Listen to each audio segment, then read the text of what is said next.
परमात्म्याचं जे नाव आहे तर त्याचं स्वरूप तुम्ही आम्हाला सांगाल का? परब्रह्म परमात्मा नारायण हा कोण आहे? तर तेव्हा पिपलायन सांगतो की जेव्हा सृष्टी नव्हती तेव्हा केवळ ते एकच तत्व होते. सृष्टीचं निरूपण करण्यासाठी त्याला सत्व रज आणि तमात्मक प्रकृती म्हटले गेले. तर अशा प्रकारे राजन ही या जगाची उत्पत्ती स्थिती आणि प्रलयाचे कारण असून सुद्धा स्वतः मात्र जो कारण रहित आहे, स्वप्न जागृती आणि सुषुप्ती या अवस्थांमध्ये तसेच समाधी अवस्थेमध्ये सुद्धा साक्षी रूपाने विद्यमान असते, जिच्या सत्तेने शरीर इंद्रिय प्राण आणि अंतःकरण ही सर्व चेतन होऊन आपापली कामं करतात. त्याच परम सत्य वस्तूला नारायण असे म्हणायचे. तर अशा प्रकारे हे ब्रह्म जे आहे तोच नारायण आहे. आणि आत्मा जो ब्रह्मस्वरूप असल्यामुळे कधी जन्म घेत नाही, कधी मरण म्हणजे मृत्यू पावत नाही. जसं आपण गीतेमध्ये म्हणतो की नैनन छिंदंती शस्त्राणी नैनन दहती पावकः न चैनम केले. कारण गीतेमध्ये त्या आत्म्याचं जे वर्णन केलेलं आहे आणि तो म्हणजे हे अविनाशी जे तत्व आहे, जो तिन्ही काळांचा काळ होऊन राहिलेला आहे, म्हणजे जो काळ स्वरूप आहे.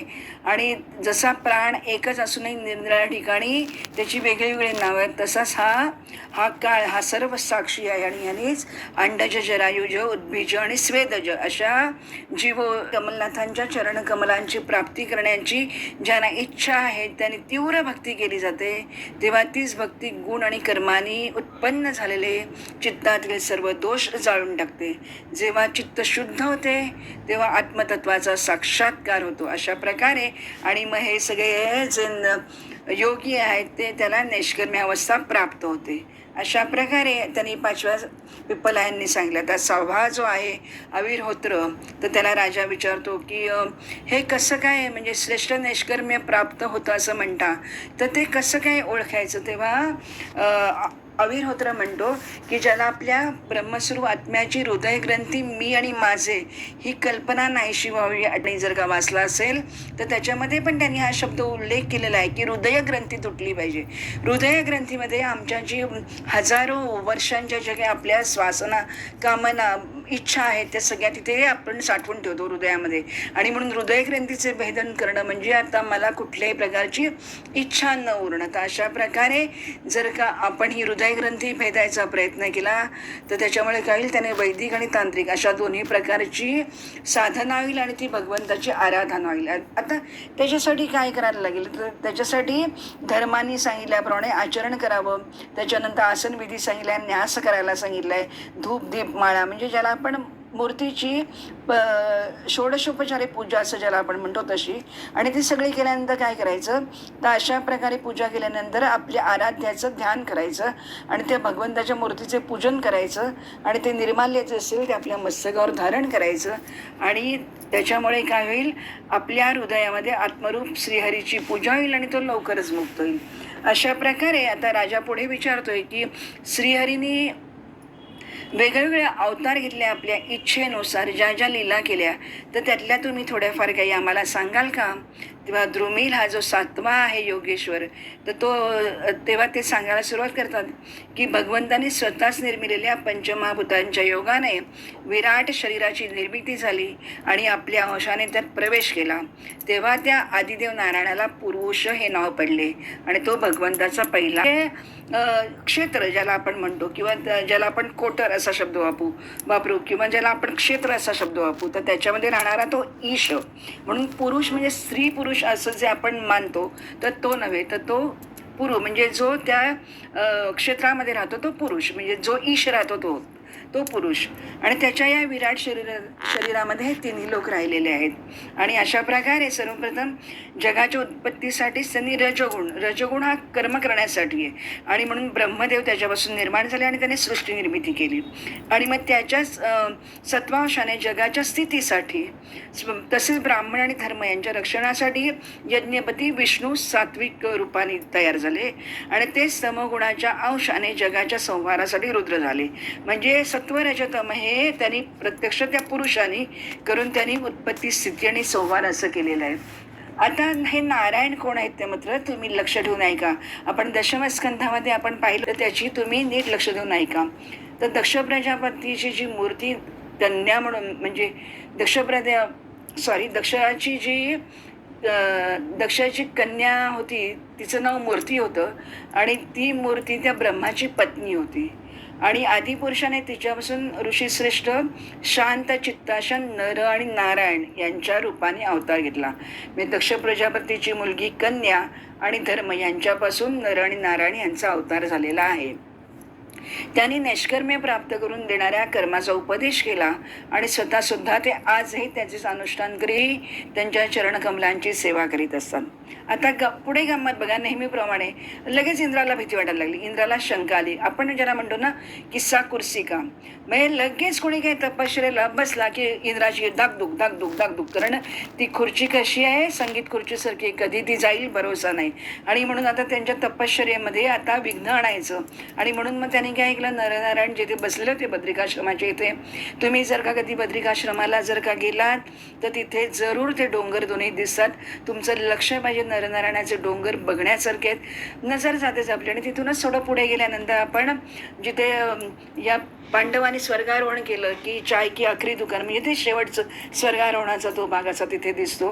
तर सगळी ती भूमी इतकी पवित्र आणि छान आहे, ती बघण्यासारखी, अनुभवण्यासारखी. आता हे जाता जाता इंद्राला लगेच गडबड सुरू झाली की आता माझी खुर्ची जाते की काय, म्हणून ते नरनारायणाला त्यांनी विघ्न आणण्यासाठी म्हणून आपल्याला माहिती आहे की साधारणपणे पुरुष माणूस असतो तो कामदेव त्याच्यासाठी उद्दीपित होतो आणि मग त्याच्यामुळे ऋषी विश्वामित्रांसारखे सुद्धा मेनका आणि त्यांचा तपस्या भंग होतो वगैरे, असं आपण ही सगळी वर्णनं याच्यात ऐकलेली आहेत. म्हणून तो इंद्र आता काय करतो, त्याच्याकडे श्रेष्ठ त्या नर्तकी म्हणजे या सगळ्या अप्सरा वगैरे असतात आणि म्हणून तो अप्सरागण वसंत ऋतू म्हणजे सुंदर वास येतो, शीतल वायू आहे आणि अशा प्रकारे त्या सगळ्यांना कामदेवासकट तो बद्रिकाश्रमामध्ये पाठवतो. आणि स्त्रिया निरनिराळे कटाक्ष बाण वगैरे टाकतात आणि त्यांना घायल करण्याचा प्रयत्न करतात. आणि मग नंतर सुंदर असा वारा सुटलेला आहे, शीतल वायू आहे, त्याच्यानंतर सुंदर सुगंध सुटलेला आहे आणि त्याच्यामुळे असं त्याला वाटतं इंद्राला, कारण इंद्राची तशी तयारी असते, तर इंद्राला वाटतं हा हे सगळं बघितल्यानंतर हे मोहित होतील आणि कामदेव आपलं काम करेल आणि हे त्या जाळ्यामध्ये अडकतील आणि त्यांची तपस्या भंग होईल.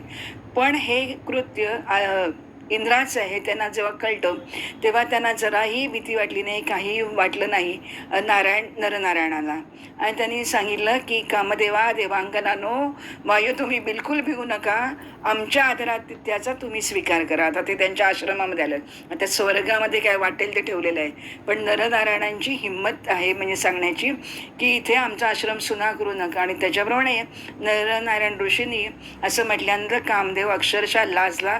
त्याच्यानंतर सगळ्या त्या अप्सरा होत्या त्यांना सुद्धा अतिशय लाज वाटली की आपण यांना काय म्हणजे भंग करणाऱ्यांची तपश्चर्या, हे मायेच्या पलीकडे गेलेले आहेत. आणि मग ते म्हणतात की तुम्ही निर्विकार आहात, म्हणूनच आत्माराम आणि ज्ञानीपुरुष निरंतर आपल्या चरणकमलांना प्रणाम करीत असतात आणि आम्ही तुमच्या म्हणजे स्थानाचं उल्लंघन केलेलं आहे आणि म्हणून आम्हाला क्षमा करा. तर तेव्हा ते त्यांना काही रागबीक येतच नाही, कारण नरनारायण आहेत ते, तर तेव्हा ते सांगतात सहज म्हणून. तर त्यांनी प्रत्यक्ष काय केलं, अशी ते स्तुती करत असताना सर्वशक्तिमान नारायणाने त्यांच्यासमोर पुष्कळशा वस्त्रालंकाराने नटलेल्या अत्यंत रमणीय स्त्रिया प्रकट केल्या आणि तिथे त्या भगवंताची सेवा करत होत्या. आणि इंद्राच्या सेवकाने जेव्हा हे पाहिलं की लक्ष्मी समान अशा रूपवती आणि सौंदर्यवती अशा स्त्रिया आणि तरुण तिथे स्त्रिया आलेल्या आहेत आणि त्याच्यापुढे ह्या स्वर्गातून आलेल्या स्त्रिया त्यांचं लावण्य फिकं पडेल आणि त्या स्त्रिया दिव्य सुगंधाने मोहित झाल्या. आणि त्यांनी एवढं करून ते थांबले नाही नरनारायण. त्यांनी सांगितलं की असं करा, तुम्हाला जे अनुरूप वाटेल अशी कुठली स्त्री तुम्ही निवडा आणि तुम्ही स्वर्गलोकाचे भूषण म्हणून तुम्ही तुमच्या इंद्रपदी घेऊन जा. आणि मग त्याला इंद्राच्या सेवकांनी भगवंताच्या आज्ञेचा स्वीकार करून त्यांना नमस्कार केला आणि नंतर श्रेष्ठ अप्सरा उर्वशी जी आहे तिला स्वर्गलोकी ते घेऊन गेले. म्हणजे उर्वशी नरनारायण ऋषींच्या तपश्चर्येतून आलेले. उर्वशी म्हणजे उरू आणि जिथे बसलेली आहे म्हणजे उरू म्हणजे त्या नारायणाच्या शरीरामध्ये ती बसलेली म्हणून तिचं नाव उर्वशी असा तिला त्यांनी पाठवून दिलं. आणि हे जेव्हा प्रत्यक्ष इंद्राला जाऊन ह्या लोकांनी सांगितलं सर्वांना, तेव्हा इंद्रमत आता आश्चर्यचकितही झाला आणि भयभीत झाला. अशा प्रकारे भगवान विष्णूंनी आपल्या स्वरूपापासून न ढाळता जगाच्या कल्याणासाठी असे अनेक कलावतार केले. त्याच्यापैकी हंस, दत्तात्रय, सनकादिक, ऋषभ आपण बघितलं ना ऋषभ अवतार, तर हे सगळं आत्मसाक्षात्कारांच्या साधनांचा त्यांनी उपयोग करून त्यांना उपदेश केला. त्याचबरोबर त्यांनी हयग्रीव अवतार केला, मधुकैटभांना मारलं, वेद चोरून नेले होते ते परत आणले. प्रलयाच्या वेळी मत्स्य अवतार घेतला, त्यांनी मनु, पृथ्वी आणि वनस्पतीचे रक्षण केले. तसेच वराह अवतार घेऊन पृथ्वीला रसातलातून काढलं, त्याला हिरण्यक्षाचा संहार केला. कुर्मा अवतार धारण केला, अमृत मंथनाच्या वेळेला पाठीवर मंदराचल घेतला आणि त्याप्रमाणे त्यांनी त्याचबरोबर भक्त गजेंद्राला मगरीपासून सोडवले. अशी अनेक त्यांनी कार्य केलं. देवतांच्या रक्षणासाठी देव आणि असुर यांच्या संग्रामातून दैत्यपतींचा वध केला आणि वामन अवतार धारण करून पुढे बलीला त्याच्याकडून सगळं काढून घेतलं, त्याचं ऐश्वर, आणि ते आदितीनंदन देवतांना म्हणजे इंद्राला दिले. परशुराम अवतार घेतला आणि पृथ्वीला 21 वेळा क्षत्रियहीन केलं. त्याचबरोबर हयवंशाचा नाश करण्यासाठी भृगुवंशामध्ये पेटलेला तो अग्नीच होता जणू. त्याच भगवंतानी पुढे रामावतारामध्ये समुद्रावर सेतू बांधला आणि रावणासह लंका उद्ध्वस्त केली. ज्यांची कीर्ती सर्व लोकांचे पाप नष्ट करणारी अशी त्या सीतापतीचा जय जयकार असो. राजन अजन्म असूनही पृथ्वीला भार कमी करण्यासाठी तेच भगवान यदुवंशामध्ये जन्म घेतील आणि देवताही करू शकणार नाही अशी त्यांनी कर्म केलेली, आणि पुढे ते भगवान बुद्धाच्या रूपाने प्रकट होतील आणि यज्ञाचा अधिकार नसणारे जे यज्ञ करतील असले त्यांना पाहून अनेक प्रकारच्या तर्कवितर्काने त्यांना मोहित करतील आणि कलियुगाच्या शेवटी कल्की अवतार घेऊन ते शूद्र राजांचा वध करतील. तर अशा प्रकारे हे विधेय राजा अनंत कीर्ती जगन्नाथाचे असे अनेक जन्म आणि कर्म आहेत याचे भक्तांनी वर्णन केलेले आहे आणि ते सांगणंसुद्धा केवळ अशक्य आणि मोजणं तर त्याच्याहून कठीण आहे. तर अशा प्रकारे आपण आता ह्या 9 जणांकडून एक आपण ऐकतोय. मग त्याच्यापुढे मग चमसाला त्याने विचारलं की आता माणसांच्या गतीचं वर्णन सांगाल का? तर तेव्हा चमस म्हणाला की विराट पुरुषाच्या मुखापासून सत्वप्रधान ब्राह्मण पूजांपासून क्षत्रिय, मांडांपासून वैश्य आणि चरणांपासून शूद्र असे सगळे निर्माण झालेले आहेत, आणि पण ते वर्णाश्रमापासून च्युत होऊन अधोगतीला जाऊन येत. पुष्कळशा स्त्रिया आणि शूद्र असे आहेत की त्यांनी इत्यादींना भगवंताच्या कथा आणि त्यांचे नामसंकीर्तन इत्यादींना दुरावलेले आहेत, परंतु आपल्यासारख्याने त्यांना नाना कीर्तनांची सोय उपलब्ध करून देऊन त्यांच्यावर दया करावी. आणि हा जो म्हणजे जे धर्म म्हणजे घालून दिलेले आहेत, धर्माची ही जी चौकट बांधलेली आहे तर ती कधीही मोडता कामा नये. त्यामुळे धर्माचा ऱ्हास होतो. आणि म्हणून मग काय करायला पाहिजे? ज्या लोकांना मोक्षप्राप्ती हवी असं वाटतं आहे तर त्यांनी धर्म, अर्थ, काम आणि मोक्ष हे पहिले 3 सगळे सुधारले तर त्यांना आपोआप मोक्ष आणि शांती मिळून जाते. पण हे शरीर मरणारे आणि याच्या संबंधित असणारे स्त्री पुरुष म्हणजे त्यांची मुलं बाळ ह्याच्यावरती जे प्रेम करत राहतात आणि भगवान श्रीहरीचे जे कोणी भक्त त्यांचा द्वेष करतात तर त्यांना मात्र नक्कीच त्यांचा अधःपात होतो आणि ते त्यांना नरकाची नक्की प्राप्ती ठरलेली आहे. तर अशा प्रकारे आता करभाजन हा शेवटचा 9वा त्यांचा योगेश्वर आहे. तर तेव्हा त्यांनी राजाने विचारलं की भगवान कोणत्या वेळी कोणता रंग, आकार आणि धारण करतात त्याच्याबद्दल तुम्ही आणि त्यांची विधी उपासना कशी करायची आहे तुम्ही आम्हाला थोडक्यात सांगा. तेव्हा करभाजन म्हणाला की सत्य, त्रेता, द्वापार आणि कली अशी 4 युग आहेत. त्याच्यामध्ये भगवंताचे वेगवेगळे रंग, नामे आणि आकृती असतात. तसेच वेगळ्या वेगळ्या विधीने त्याची पूजा केली जाते. सत्ययुगामध्ये भगवंताचा रंग शुभ्र असतो. त्यांना 4 हात आणि मस्तकावर जटा असतात. ते वल्कले नसतात. तसेच कृष्णाजीन यज्ञोपवीत आणि रुद्राक्षांची माळ, दंड, कमंडलू धारण करतात. या योगातील माणसं शांत, वैरभाव न बाळगणारी आणि सर्वांचे हित चिंतवणारी समदर्शी असतात. आता ह्या युगामध्ये हंस, सुपर्ण, वैकुंठ, धर्म अशी त्यांची नावं असतात. आता त्रेता युगामध्ये, दुसऱ्या युगामध्ये भगवंताचा रंग लाल असतो आणि त्यांनी 4 हात आहेत. त्यांनी 3 मेखला धारण केलेल्या आहेत आणि वेदांनी प्रतिपादन केलेल्या यज्ञपात्रे धारण करतात. ते या युगातील माणसं धर्मावर निष्ठा ठेवणारी आहेत, वेदांचे अध्ययन आणि अध्यापन करणारी आहेत. त्याच्यानंतर त्रेतायुगामधून विष्णू, यज्ञ, सर्वदेव असे यांच्या नावाने त्यांना संबोधलं जातं. आता द्वापार युगामध्ये भगवंताचा रंग सावळा असतो. ते पितांबर धारण करतात. शंख, चक्र, गदा, पद्म ही त्यांचे आयुध आहेत आणि वक्षस्थळावरती श्रीवत्स लांछन ते चिन्ह आहे. कौस्तुभमणी अशा प्रकारे ते ओळखलेले जातात. राजन ज्यावेळी जिज्ञासू माणसं राजचिन्हाने युक्त अशा परमपुरुषाची वैदिक आणि तांत्रिक विधीने आराधना करतात. तेच म्हणतात वासुदेव, संकर्षण, प्रद्युम्न आणि अनिरुद्ध अशा चतुर्विध रूपामध्ये असलेल्या त्यांना आम्ही नमस्कार करतो. अशा प्रकारे कलियुगामध्ये भगवंताचा कृष्ण वर्ण असतो आणि कांती उज्ज्वल आणि तेजस्वी असते. आणि ह्या युगामध्ये फक्त केवळ आणि केवळ नामसंकीर्तनाने यज्ञाची त्यांची आराधना केली जाते. आणि म्हणून ज्यांना ज्यांना त्यांचं चरणारविंद सर्वदा ध्यान करण्यायोग्य वाटतात त्यांनी त्याच्यामुळे काय होतं, सांसारिक संकटांचा नाश होतो. आणि त्याच्यामुळे आणि मग पुढे काय होतं तर राम अवतारामध्ये जे पितृज्ञा सांभाळतात, म्हणजे रामाने पितृ आज्ञा सांभाळली आणि देवतांना सुद्धा जी कठीण आहे राजलक्ष्मी किंवा धनलक्ष्मी टाकणं, तर त्यांनी राजलक्ष्मी आणि धनलक्ष्मीचा त्याग केला आणि ते रानावनामध्ये फिरले आणि पत्नीला हव्या असलेल्या मायाविहारणीचा त्यांनी पाठलाग केला. आणि अशा त्या रामाला मी वंदन करतो. आणि कलियुगामध्ये आता काय करायचं तर कलियुगामध्ये फक्त आता केवळ नामसंकीर्तन करूनच तुम्ही मोक्षप्राप्ती करून घेतात. आणि म्हणून राजा सत्य, त्रेता आणि द्वापार युगातील प्रजेला असं वाटतं की आपला जन्म कलियुगामध्ये व्हावा, कारण भगवतपरायण भक्त जन्माला कलियुगामध्ये येणार आहेत. आणि कलियुगामध्ये द्रविड देशामध्ये पुष्कळसे भक्त होईल. म्हणजे आपण भागवताचं महात्म्य अगदी सुरुवातीला पाहिलं तेव्हा मी सांगितलं ती भक्तिदेवी आली होती, तर ती भक्तिदेवी तिने सांगितलं की मी द्रविडामध्ये जन्मले, तर असं त्यांनी आत्ता आपण तिथे तेच वर्णन केले. आणि कलियुगामध्ये वासुदेवांचे भरपूर भक्त होतील. अशा प्रकारे त्यांनी 9 जयंतीपुत्रांकडून निरनिराळ्या कथा ऐकून घेतल्या.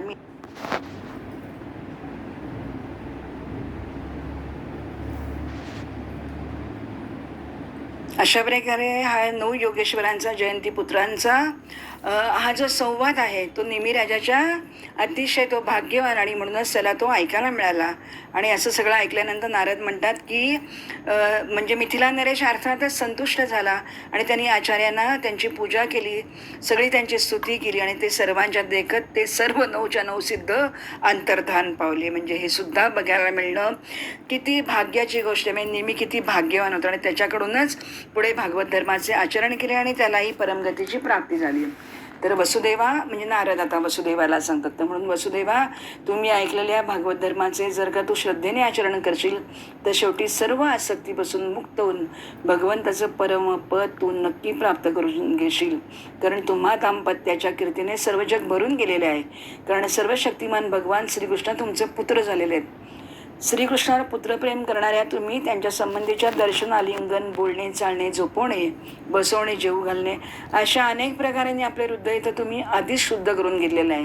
आणि अहो ज्यांनी शिशुपाल, पौंड्रक, शाल्व इत्यादी वैरभावाने का असणे श्रीकृष्णाचं चालणं, बोलणं, लिहिलं म्हणजे त्यांना सारखं त्याचा ध्यास लागलेला असतो आणि ते चिंतन करतात आणि त्याच्यामुळे त्यांची वृत्ती तदाकार झाली, श्रीकृष्णाकार झाले आणि ते सारूप्य मुक्तीचे अधिकारी झाले. मग तुमच्याविषयी तर काय बोलावे, तुम्ही तर प्रेमभावाने त्यांचं अखंड चिंतन केलेलं आहे. पण म्हणून श्रीकृष्णांना मात्र तुम्ही तुमचा पुत्र समजू नका. ते सर्वात्मा, सर्वेश्वर, सर्व कारणांच्या पलीकडचे आणि अविनाशी तत्व आहे. त्यांनी मायेने मनुष्यरूप प्रकट करून आपले ऐश्वर झाकून ठेवलेले आहे. पृथ्वीला भारभूत झालेल्या राजारूप असुरांचा नाश आणि संतांचे रक्षण आणि जीवांना मुक्ती देण्यासाठीच ते ह्या जगामध्ये अवतीर्ण झालेले आहेत. म्हणून त्यांची कीर्ती सगळ्या जगात गायली जाते. अशा प्रकारे शुकमुनी म्हणतात नारदाच्या तोंडून हे सर्व ऐकल्यानंतर भाग्यवान वसुदेव आणि भाग्यवती देवकी या दोघांनाही अतिशय आश्चर्य वाटले आणि आता त्यांना आनंदही झाला की आपल्याला असा पुत्र झाला की जो साक्षात भगवंत आहे. तर त्यांच्या मनात आता जो काही उरला सुरला बारीकसा मोह होता, किलमिश होता, ते सगळं गेलं आणि त्या क्षणी त्याने तो सगळा सोडून दिला. आणि अशा प्रकारे हा जो इतिहास कोणी ऐकतो आणि आत्मसात करतो त्याला आपला सगळा शोक मोह दूर होऊन त्याला ब्रह्मपदाची प्राप्ती होते. अशा प्रकारे हे 9 योगेश्वरांचं आपण आता आख्याने इथे ऐकलं. आणि आता सगळ्यात कठीण म्हणजे जे मनाला म्हणजे झेपणार नाही, म्हणजे सांभाळता येणार नाही, तर अशा प्रकारे आता भगवंतांना स्वधामाला येण्यासाठी देवतांची प्रार्थना आणि प्रभास क्षेत्री जाण्याची यादव तयारी करीत असलेले पाहून उद्धवाचे भगवंताकडे जाणे होते. आता काय होतं, श्री शुक म्हणतात, एकदा द्वारकेमध्ये आपले पुत्र सनक इत्यादी देव आणि प्रजापतींचं ब्रह्मदेव, स्वतः महेश्वर आणि देवराज इंद्र, 12 हे सगळेचे म्हणजे 33 कोटी देव ज्याला आपण शब्द वापरतो तसे, ते सगळेजण श्रीकृष्णाच्या दर्शनासाठी द्वारकेमध्ये येतात. आणि द्वारकापुरीचं ते देश, त्याचं ऐश्वर आणि प्रत्यक्ष श्रीकृष्णाचं रूप असं सगळं बघितल्यानंतर त्यांचे नेत्र तृप्त होतं, त्यांची मन तृप्त शांत होतात. आणि मग ते देव त्यांची स्तुती करायला लागतात. आणि त्यांनी स्तुती करता इतकी प्रचंड त्यांनी त्यांची स्तुती केली. आणि ते म्हणतात की हे भगवान अनंता, वामन अवतारामध्ये बलीच्या बंधनासाठी ज्याने 3 पावले टाकली होती, जो सत्य लोकावरील विजय ध्वजच वाटवत होता, ब्रह्मदेवाने जो धुतला तेव्हा त्यातून कोसळणाऱ्या गंगेच्या 3 धारा 3 पताकांसारख्या वाटत होत्या, ज्याला पाहून असुरांची सेना भयभीत झाली आणि देवसेना निर्भय झाली. जो स्वर्गांना देव देणारा होता, देवांना स्वर्ग देणारा होता आणि जो असुरांना पाताळात नेणारा होता, तो आपला चरण आम्हाला भजन करण्यासाठी अतिशय महत्त्वाचं आहे. आणि तेच भजन सर्व पाप धुवून टाकतो. आणि म्हणून अशा प्रकारे ब्रह्मदेव आणि शिव सगळे तिथे आलेले आहेत आणि ते त्याची स्तुती करतात. या जगाची उत्पत्ती, स्थिती आणि प्रलय याचे परम कारण आपणच आहात. कारण शास्त्रे म्हणतात की आपण प्रकृती, पुरुष आणि महत्त्व यांनासुद्धा यांच्यावर नियंत्रण करणारे काळ आहात. तुम्ही हिवाळा, उन्हाळा, पावसाळा, वारा, ऋतू हे सगळे तुम्हीच निर्माण करणार आहेत. आणि हा पुरुष जो आहे तो आपल्याकडून शक्ती प्राप्त करून घेऊन अमोघ वीर्य बनतो आणि नंतर मायेमध्ये विश्वाच्या गर्भरूप महत्त्वाची स्थापना करतो. आपण तस्मिन गर्भम ददाम्यम, आपण गीतेमध्ये हा श्लोक ऐकलेला आहे. तर त्यानुसार ते ब्रह्मदेव त्याची स्तुती करतायत भगवंताची. आणि आता ते सांगतात की तुम्ही 16,000 राण्यांवरती तुम्ही आपल्या नेत्र कटाक्षाने त्यांना अतिशय मोहित केलेलं होतं. त्रैलोक्यातील पापांच्या राशी धुवून टाकण्यासाठी ज्या 2 पवित्र समर्थ नद्या आहेत, त्यातली एक नदी कुठली आहे तर अमृतमय लीलाने भरलेली आपली कथा नदी, म्हणजे हे जे भागवत कथा आहे ती ही एक अमृत नदी आहे. आणि दुसरी कुठली तर आपले चरण धुतल्यानंतर वाहणाऱ्या पाण्याने भरलेली ही गंगा नदी. म्हणजे गंगा नदीचं जेवढं महात्म्य आहे तेवढंच भागवताच्या कथांचं इतकंच म्हणजे पापनाशन करणारं हे कथामृत आहे. आणि म्हणून आश्रम धर्म पाळणारे जे लोक आहेत त्यांनी कानाने आपल्या कथा नदीमध्ये आणि शरीराने गंगेमध्ये बुडी मारून दोन्ही तीर्थांचे सेवन केलेले आहेत. अशा प्रकारे शुकदेव म्हणतात की ब्रह्मदेवानी सर्व देवांनी त्यांची स्तुती केली. आणि माता पुढे ब्रह्मदेवच म्हणतात की सर्वात्मन प्रभो, आपण अवतार घेऊन पृथ्वीवरील भार कमी करावा अशी आम्ही अगोदर तुम्हाला प्रार्थना केली होती, पण ते काम आता आपण खूप चांगल्या तऱ्हेने पूर्ण केलेले आहेत. सत्यपरायण साधू पुरुषांच्या ठिकाणी आपण धर्माची स्थापना सुद्धा केली आणि 10 दिशांना लोकांचे दोष दूर करणारी आपली कीर्ती पसरवली. म्हणून सर्वोत्तम रूप धारण करून यदुवंशामध्ये आपण अवतार घेतल्यात आणि जगाच्या हितासाठी औदार्य आणि पराक्रमाने परिपूर्ण अशा अनेक लीला केल्यात. आणि जी माणसं कलियुगामध्ये आपल्या या लीलांचं श्रवण करतील ती या अज्ञानरूप अंधकाराच्या पलीकडे सहज जातील. म्हणजे आपण तो नरनारायणाचा अवतार, त्याच्यावर मी तुम्हाला म्हटलं की खूप लक्ष देऊ नाही का, तर तेच हे वर्णन आहे. आणि पुरुषोत्तम प्रभो, आम्ही तुम्हाला वंदन करतो. आपण यदुवंशामध्ये अवतार घेतलेला आता 125 वर्ष झाली हो, तर आता इथे कुठलेही कार्य शिल्लक राहिलेलं नाही. आणि आपले हे कुळसुद्धा ब्राह्मणांच्या शापामुळे आता जवळजवळ नष्टच झालेलं आहे. म्हणून वैकुंठनाथ आपणास योग्य वाटत असेल तर आपण आपल्या परमधामात परत यावे आणि आपल्या सेवक असलेल्या आम्हा लोकपालांचा तसेच आमच्या लोकांचा सांभाळ करावा, असं ते प्रत्यक्ष सगळेजण येऊन सांगतात. कारण हे सगळे पृथ्वीबरोबर ब्रह्मदेव वगैरे सगळे कृष्णाकडे त्यावेळी गेले होते आणि त्यांनी पृथ्वीवरचा भार नाहीसा करा म्हणून सांगितला होता. तर आता त्यांनी सांगितलं की तुमचं कार्य आता पूर्ण झालेलं आहे, तर तुम्ही तुमच्या आता निजधामाला आलात तर म्हणजे आमच्यावरती छत्र धरल्यासारखं आम्हाला वाटेल. तेव्हा श्रीकृष्ण म्हणाले, हे ब्रह्मदेवा, तू म्हणालास तसं मी खरं आधी ठरवलेलंच आहे. आणि मी जसं काल तुम्हाला म्हटलं की भगवंत लिस्ट करत होता, त्या यादीमध्ये त्यांनी सगळं लिहून ठेवलेलं आहे की काय काय काय काय कोणाला काय काय द्यायचं आहे, कोणाला मारायचं आहे, कोणाचा उद्धार करायचा आहे, कोणाचं मर्दन करायचं आहे, कोणाची म्हणजे सगळे वनस्पती वगैरे सगळे चंद्रसूर्याची कार्य सगळ्यांची कार्य त्यांनी तिथे सांगून ठेवलेली आणि एक एक काम झालेलं आहे. परंतु आता काय झालेलं आहे की तुमचे सर्व काम पूर्ण करून मी पृथ्वीला भार उतरवला आहे, परंतु हे जे यादव कुळ आहे ते पराक्रम, शौर्य आणि संपत्तीने उन्मत्त झालेले आहे आणि हे सर्व जर का मी असाच निघून आलो तर हे पृथ्वी गिळून टाकतील. जसा किनारा समुद्राला रोखून ठेवतो त्याप्रमाणे मी ह्यांना रोखून धरले. या उच्छृंखल यदूंचा हा विशाल वंश नष्ट करीन आणि मग मी तुमच्याकडे वरती आपल्याकडे निजधामाला येईन. कारण ब्राह्मणांच्या शापामुळे ब्रह्मदेवा हा आधीच वंशाचा म्हणजे नाशाला सुरुवात झालेली आहे आणि त्याचा अंतच करीन आणि मी स्वधामाला परत येईन. आणि असं म्हणत असताना शुकदेव म्हणतायत की ब्रह्मदेवाने त्यांना नमस्कार केला आणि ते निघून गेले. कारण भगवंतांनी आता त्यांना वचन दिले की मी आता नक्कीच येतो आहे म्हणून. आणि आता माझं पृथ्वीवरचं कार्य संपलं. म्हणजे 8 अवतारातलं ह्याचं सगळं लीला नाट्यच आहे सगळं. आता द्वारकामध्ये पुरीमध्ये मोठे मोठे अपशकुन व्हायला लागलेले आणि म्हणून ते सगळेजण श्रीकृष्णाकडे येतात. तेव्हा श्रीकृष्ण म्हणतात की मलाही आता असं वाटतंय की या ब्राह्मणाने जो शाप दिलेला आहे आपल्याला तर तो टाळणं केवळ अशक्य. आणि म्हणून आपण आता असं करूया की आपण आता परमपवित्र अशा प्रभास क्षेत्री जाऊया की जिथे दक्ष प्रजापतीच्या शापाने चंद्रालाही क्षयरोगाने ग्रासलेले असताना त्यांनी तिथे जाऊन त्या प्रभास क्षेत्री स्नान केलेलं आहे आणि त्याच क्षणी पापजन्म रोगातून त्याची सुटका झाली आणि त्याच्या कला वाढू लागल्या. तर आपणही तिथे जाऊ, स्नान करू, देवता पितरांचे तर्पण करू, अनेक उत्तम पक्वान्न करू, ब्राह्मणांना भोजन घालू, दानदक्षिणा देऊ आणि सर्व प्रकारे आपण सगळं काही म्हणजे जोडी म्हणून कर्म माहिती आपण सगळी करू आणि म्हणून नौकेने आपण आता समुद्र पार करू आणि प्रभास क्षेत्री जाऊ. अशा प्रकारे जेव्हा श्रीकृष्णांनी त्यांना समजवलं तेव्हा यादवांचा त्याच्यावरती प्रचंड विश्वास आणि प्रेम होता आणि म्हणून ते सर्वजण नौकेमध्ये तयार होऊन जायला निघाले. हे सगळं बघितल्यावर उद्धव हा श्रीकृष्णाचा एकांत भक्त आहे आणि त्याच्या लक्षात आलं की भगवंतांनी आता हे अपशकुन वगैरे झाल्याचं पाहिलेलं आहे आणि आता भगवंतांनी आता तिथे जायची तयारी केली. आणि म्हणून तो एकांतात श्रीकृष्णाकडे जातो, त्याच्या चरणावर डोकं ठेवतो आणि त्यांना नमस्कार करतो आणि हात जोडून त्यांना प्रार्थना करतो. उद्धव म्हणाला आपण परमेश्वर असल्यामुळे शक्य असूनही आपण ब्राह्मणांचा शाप निष्प्रभ केला नाही. यावरूनच आता मला कळलेलं आहे की आपण यदुवंशाचा संहार करून या लोकांचा त्याग करणार आहात हे निश्चित आहे. परंतु हे केशवा, आपल्या चरणांना मी अर्ध्या क्षणासाठी सुद्धा सोडू शकत नाही. हे स्वामी, आपण मलाही आपल्या धामाला परत घेऊन चला, मी तुमच्याबरोबर येतो. कारण कृष्ण आपली लीला माणसासाठी परम मंगल आणि कानांना अमृत समान आहे. ज्याला एक वेळ तिची गोडी लागली त्याच्या मनात नंतर दुसऱ्याही कुठल्याही वस्तूची इच्छा शिल्लक उरत नाही.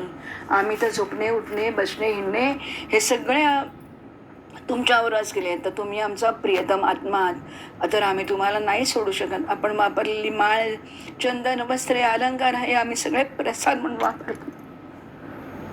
आम्ही आपले सेवक आहोत. अनेक ऋषी दिगंबर अवस्थेत राहून जन्मभर नैष्ठिक ब्रह्मचर्याचे पालन करून अध्यात्मविद्या प्राप्त करून घेण्यासाठी अतिशय परिश्रम करतात. तेव्हा ते कुठेतरी शांत होऊन ब्रह्म नावाचं स्थान प्राप्त करतात. हे योगेश्वरा, आम्ही तर कर्ममार्गातच भटकणारे आहोत, परंतु आम्ही आपल्या भक्तजनांबरोबर आपले गुण आणि लीलांची चर्चा करून तसेच माणसासारख्या कृती करत असलेल्या आपण जे काही केले आहेत किंवा सांगितले आहेत त्याचे स्मरण आणि चिंतन कीर्तन अखंड करत राहू. त्याचप्रमाणे आपले चालणे, बोलणे, हास्ययुक्त पाहणे, आपल्या थट्टा, विनोद, चेष्टा हे सगळं आम्ही आठवणी काढून त्याच्यातच तल्लीन राहू. केवळ एवढ्यानेच आम्ही आपली दुस्तर माया तरून जाऊ. अशा प्रकारे श्री शुक म्हणतात, परीक्षिता, आता देवकीनंदन भगवान श्रीकृष्णांची उद्धवानी अशा प्रकारे प्रार्थना केली. तेव्हा ते आपला अनन्य प्रेमी सखा आणि सेवक असलेल्या उद्धवाला काय म्हणाले ते आपण आता उद्या पाहूया. तर झालेली सेवा भगवत चरणी अर्पण करते. कारण आता भगवंत प्रत्यक्ष उद्धवाला, म्हणजे ज्याला आपण उद्धव गीता म्हणून ती नंतर प्रसिद्ध झाली, की जशी अर्जुनाची रणांगणामध्ये कुरुक्षेत्रावर सांगितलेली ती भगवद्गीता झाली, तशी ही भागवत गीता. म्हणजे त्यांनी उद्धवाला केलेला उपदेश. कारण जरी सगळं यदुवंश नष्ट करायचं असेल तरी बद्रीनाथाच्या इथे त्यांनी उद्धवाला तिथे ठेवलेलं आहे. आणि उद्धव हा कायम म्हणजे चिरंजीव आहे उद्धव, आणि ते उद्धव हा त्यांचा सखा आहे, प्रेमी आहे आणि तो सेवक आहे आणि तो जवळजवळ त्यांचा आत्माच आहे. आणि म्हणून ते उद्धवाला मात्र त्यांनी तिथे ठेवलेलं आहे. तर आपण ही सगळी कथा आहे ती आपण आता उद्या पाहणार